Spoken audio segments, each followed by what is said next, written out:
right? Like, everybody knows that games aren't serious and whatever, right?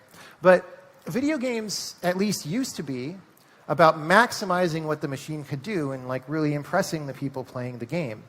And maximizing the machine means you have to understand the machine very well, and that correlates with robust software, because if you understand the machine well, you're less likely to make the kind of bugs that come from misunderstanding. There's anti-correlations with robust software too.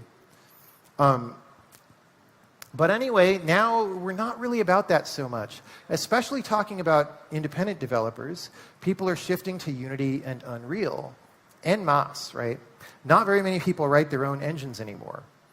So we have entire generations of programmers who have grown up learning to program by, making little C# snippets that just plug into other parts of Unity or something, and they've never written something systemic, and they've never written something low level.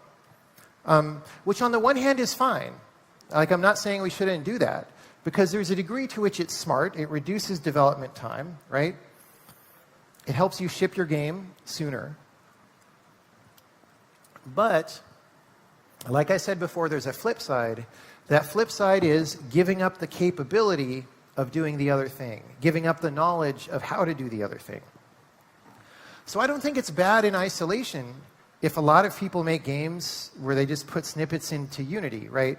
But if everybody does that, then nobody knows how to do anything but that.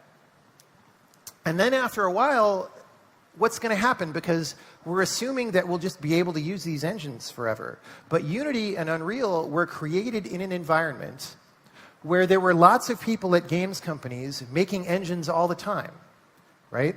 And that's where they hired people from. And when there's no longer a natural way to learn how to make engines because nobody does it, where are Unity and Unreal going to hire employees from to maintain those engines that everybody's using, right? And, to the extent that they can hire people, is the quality of people going to go down because they have less experience? It just takes a long time to ramp up, right? So then maybe at some point, well, certainly at some point, there's not enough people to make a new competing engine. But maybe even at some point, you can't really maintain the old ones, and they just keep decaying over time. That can happen. And so the way I used to think about game developers is kind of like the Foundation in the Asimov books, where we kind of knew how to really program computers. And also some other kinds of programmers, like embedded systems people and high-performance computing people, all sort of knew what was going on with computers. And after the rest of software just kind of decays and falls apart, we still have the knowledge, and we could bring it back and give it to people. But I'm not really sure that that's going to happen now, because I just don't know. I mean, I don't know if there will be enough of us doing low-level work, or even people doing high-level work who understand what's happening at the low level while they do the high level, right? So maybe there needs to be a second Foundation.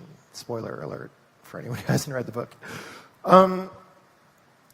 So back in the Bronze Age, right, one of the reasons those civilizations disappeared is that the way things were set up was that reading and writing was only done by a small elite class who went to school for years, and this was protected. The public couldn't know how to do this. They probably mostly didn't want to know. And because those skills weren't widespread, they were fragile, so when the society was disrupted, they weren't continued because not enough people could carry it forward. Today, almost nobody knows what's happening on a CPU, right? That skill is not widespread.